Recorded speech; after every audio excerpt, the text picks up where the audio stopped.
누가복음 12장 6절에서 8절까지 보겠습니다. 6절에서 8절요. 6절. 참새 5마리가 두 아사리온에 팔리는 것이 아니냐. 그러나 그들 중 하나라도 그 하나님 앞에서 소홀히 되지 않는다. 1데나리온이 한 데나리온이 하루 품삯이거든요. 이거 1드라크마라 그래요. 그리고 이것을 16아사리온이라 그러고 64 고드란트라 그러고 128 렙돈이라고 합니다. 참고로 성전세는 반세겔이거든요. 반세겔. 데나리온은 두세겔이에요. 1데나리온은 16아사리온이니까 한 세겔이 8아사리온이고 반세겔이 4아사리온이니까 이러므로 참새가 성전세를 대신하려면 몇 마리가 있어야 하냐면 10마리가 있어야 돼요.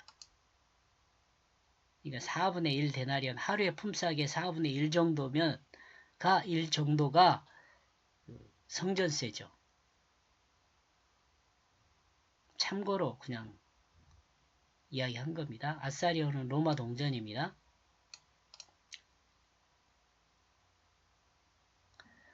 이런 필요 없는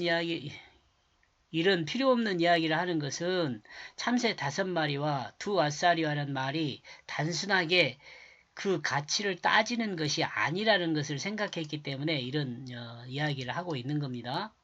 그 말입니다, 지금. 왜냐하면 보리떡 5개와 물고기 2마리와 같은 의미가 있는 것이란 생각을 가지고 있기 때문에 그렇습니다. 보리떡 5개와 물고기 2마리가 무슨 의미를 가진다 그랬어요?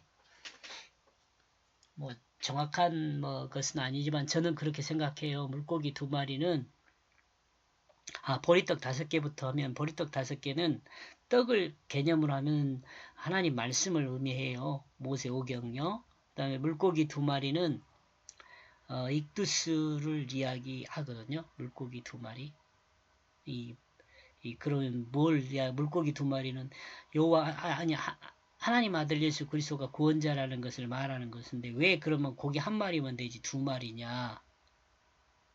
이것은 그 십자가 부활을 믿는 것을 통해서 구원을 받는다 이렇게 이해를 하기도 하고요. 2마리는 2마리라고 또 신약에서 하는데 여기서 2마리는 무슨 말이냐? 이게 모세 오경과 물고기 2마리 구약에서 구원받는 길에 대해서는 죄사함 받는 길에 대해서는 뭐예요? 성전 제사와 율법을 지키는 것 이 2가지라는 거죠.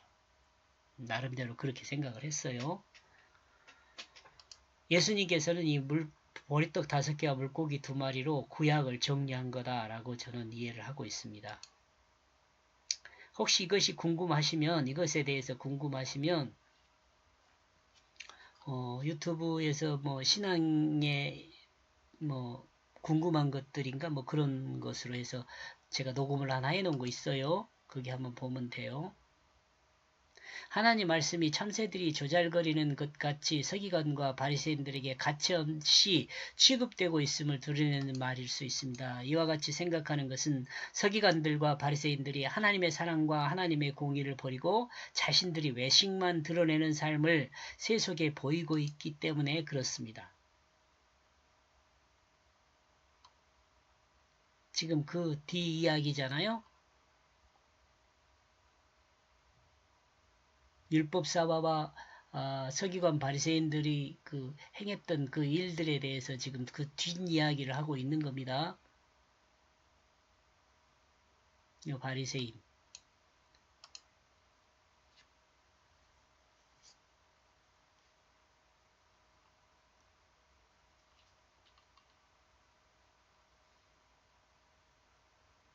그러나 하나님은 하나님 말씀을 중하게 여깁니다. 참새 1마리도 중하게 여기시는 하나님이 하나님 말씀에 대해서 소홀히 하지 않는다는 것을 더욱 당연한 것입니다.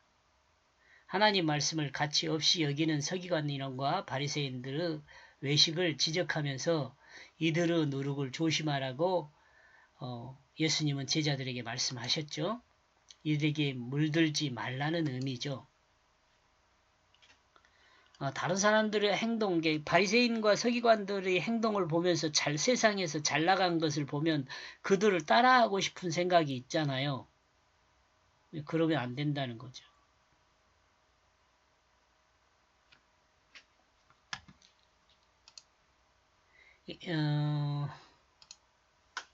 옛날에 그런 거 많이 했잖아요. 지금은 이제 모르겠어요. 지금 어떤지. 목사님들이 어떤 프로그램 좋다 그러면 따라가가지고 막 교육하고 세미나하고 해서 배워서 했는데 안 돼.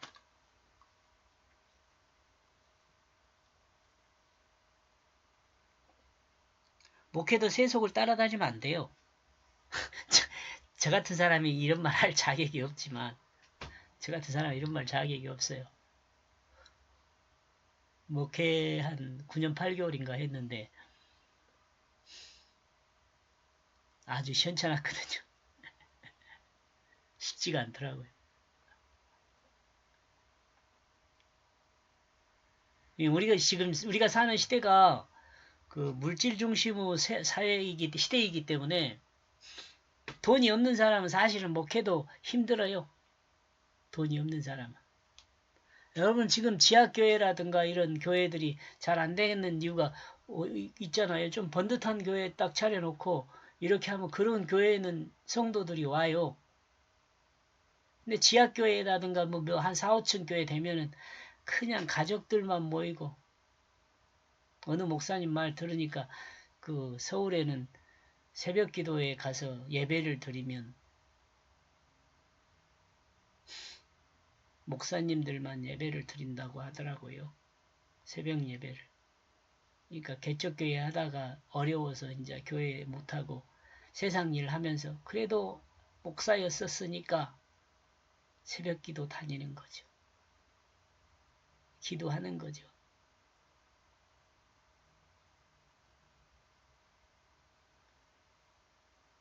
목사들만 잘못이 있다고 여러분 말하면 저는 안 된다고 생각합니다. 일반 성도들도 특히 큰 교회에 출석하고 큰 교회 목사님들은 이에 대한 책임이 크다라고 생각합니다. 뭐 어느 교회 목사님은 개척하고 뭐 100만 성도가 어쩌고 이런 이야기 하는데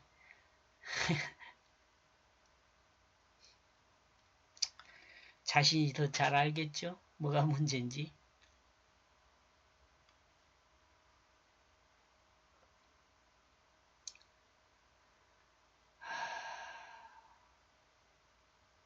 세상의 이야기를 안 해야 하는데 세상의 이야기하면 교회 이야기인데 세상 이야기하고 똑같아서 마음이 씁쓸합니다.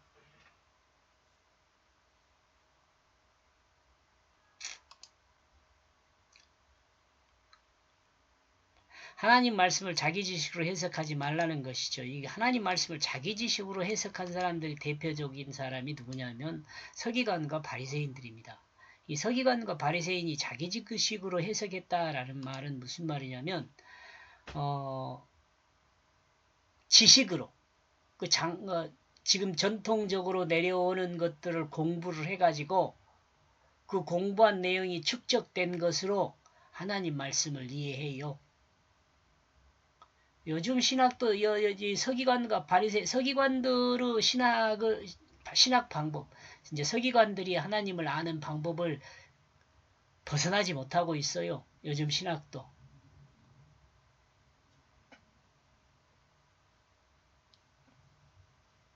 근데 예수님께서 그런 서기관들에 대해서 분명히 지적했거든요.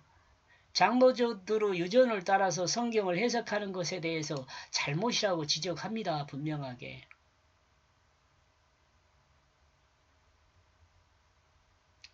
뭐 다 복잡한 것 좀 정리하고 제가 생각하고 있는 것은 뭐냐면 하나님 말씀은 하나님의 뜻에 따라 이해해야 한다라고 생각하고 그리고 하나님의 뜻은 그럼 뭐냐 뭐 인간을 구원하는 것이 하나님의 뜻이에요. 인간을 구원해가지고 뭐 하려고 그러냐 왜 인간을 구원하려고 하느냐 그것은 현재 사탄의 유혹에 넘어가가지고 거짓에 빠져있는 인간을 진실한 사람이 되게 하기 위해서 그래요. 진실한 사람이 되면 어떻게 되느냐? 진실한 사람은 하나님의 창조를 회복을 해요. 진실한 사람이 되어서 하나님이 자신을 인간을 위해 내어준 것 같이 내어주는 사랑을 하는 사람이 돼요. 구원받은 사람은. 그렇게 됨으로써 진실한 사랑으로 하나님이 창조한 모든 피조물을 섬기는 자들이 돼요. 이렇게 되면 하나님이 태초에 인간을 창조한 그 뜻에 따라 그 목적을 회복하게 돼요. 하나님의 뜻은 거기에 있어요. 그러니까 성경을 해석할 때 지금 이야기하고 있는 이 내용을 완성하기 위해서 성경을 해석해야 하는 거죠. 이 완성을 위해서. 성경을 해석할 때 성경은 자신의 뜻을 자신이 말하고자 하는 것을 정당화하기 위해서 이 하나님 말씀을 가져다 쓰면 안 돼요. 성경은 인간이 가져다 써라고 인간 자신의 논리를 증명하기 위해서 가져다 써라고 기록된 책이 아니에요.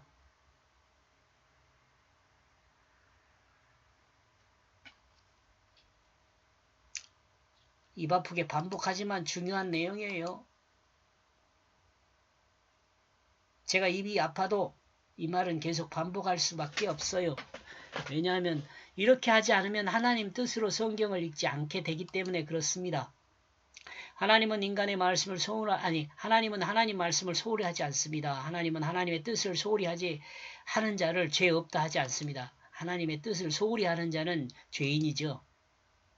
왜냐하면 하나님 말씀을 소홀히 하는 사람은 사탄에 속한 거짓의 지식을 가지고 있기 때문에 그렇습니다.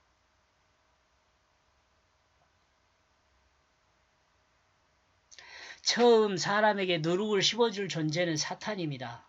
사탄은 사람에게 거짓을 심어주었습니다.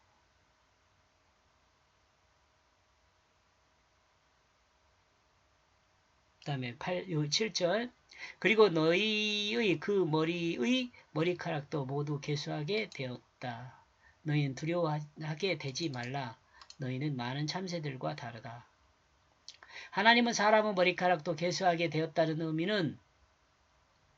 의미는 하나님이 모르는 사실이 없다는 것입니다. 하나님을 속일 수 있는 방법은 없습니다.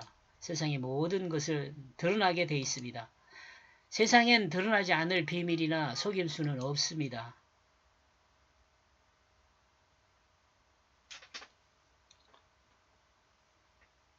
그러니까 하나님은 우리가 진실하게 되기를 원해요. 진실은 언제나 영원해요.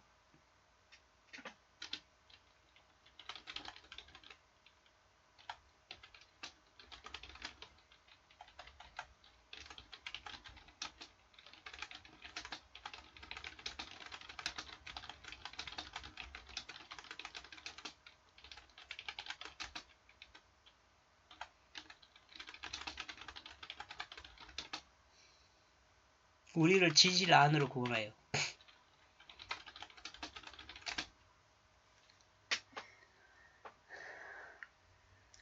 여기서 우리는 예수님의 제자임을 알 수 있습니다. 여기서 너희는 죄송합니다. 여기서 너희는은요 제자들을 이야기해요. 뭐 여러분도 알겠지만 예수님의 제자들은 참새들과 다릅니다. 아마도 이 많은 참새는 바리새인과 서기관을 말하는 것으로도 볼 수 있습니다. 곧 많은 사람들 주변에서 외식인 거짓으로 속이는 자들이라 할 수 있습니다. 하나님 말씀을 전하지만 그 속에는 하나님 사랑과 하나님의 공의가 없는 거짓 복음을 전하는 자들입니다. 이 거짓 복음은 뭐예요? 예수를 인정하지 않는 복음입니다.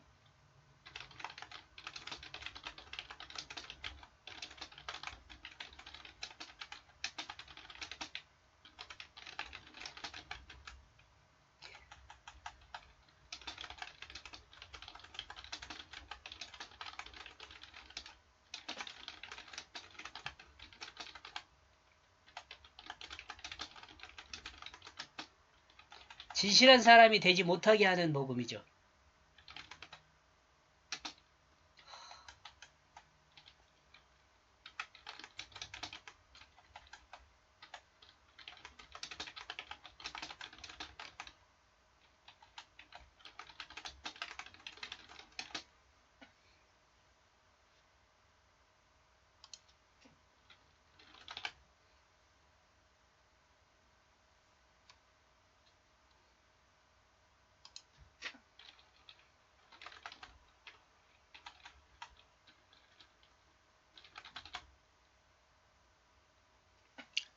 예수를 인정하지 않는 것도 거짓 복음, 하나님 말씀을 뜻을 인정하지 않는 것도 거짓 복음, 진실을 아지 않는 것도 거짓 복음이죠.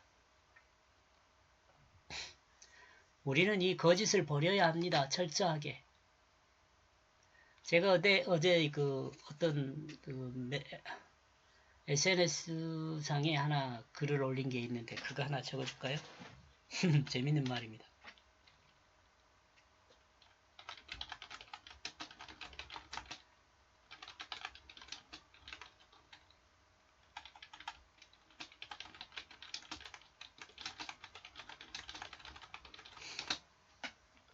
진실한 사람에게 거짓은 한 마리 모기와 같다는 생각이다. 정말 진실한 사람한테는 이 거짓이 정말 괴롭힙니다. 이런 느낌을 여러분과 제가 늘 가졌으면 좋겠습니다. 8절 또한 나는 너희에게 말하고 있다. 여기서 나는 주님입니다. 너희는 제자들이고 모든 사람 누구든지 저 사람들 앞에서 나를 인정하면 여기서 나는 예수님입니다. 하나님의 저 사자들 앞에서 그 사람의 그 아들도 인자죠. 예수님입니다. 그 자신을 인정할 것이다. 바리새인과 서기관들은 자신들이 예수님으로부터 인정을 받기를 원합니다. 여러분 좀 읽어보면 이 바리새인과 서기관들은 예수님한테 인정을 받으려고 많이 왔다 갔다 해 눈앞에서. 그러나 예수님은 이들을 인정해 줄 수가 없어요. 왜냐하면 이들은 외식으로 거짓을 품고 살기 때문에 그래요. 진실한 사람은 늘 말씀드리지만 거짓을 가지고 왔다 갔다 하면 보여요. 진실한 사람 앞에서는 거짓이 보여요. 또한 이들은 자신들을 인정받기를 원하면서 또 주님을 인정하지는 않아요. 오히려 주님을 시험하며 올무에 걸리도록 하고 있어요. 서기관과 바리새인은 주님을 인정하지 않으면서 주님에게 인정을 받기를 원하는 모순에 빠져 있습니다. 이로로 바리새인들과 서기관들은 하나님 앞에 인정을 받을 수가 없죠.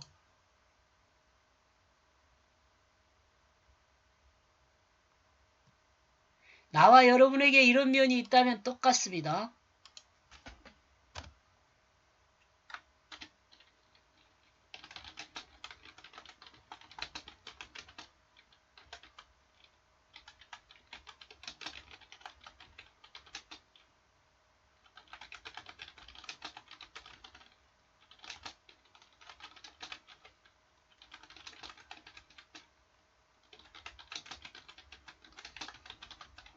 아멘. 만약에 있다면 실망하지 말고 제거하면 됩니다. 실망하지 말고 제거하면 됩니다. 아이고 나는 죽었구나가 아니라 유대인들이 그러잖아요. 베드로가 저 성전에서 그 증거할 때 그러면 우리가 어떻게 해야 할꼬 그렇게 하잖아요. 우리가 어떻게 할꼬 하나님 그러시면 지금 고치면 됩니다. 지금 살아있을 때 고쳐야 죽은 뒤에 고칠 수 없어요.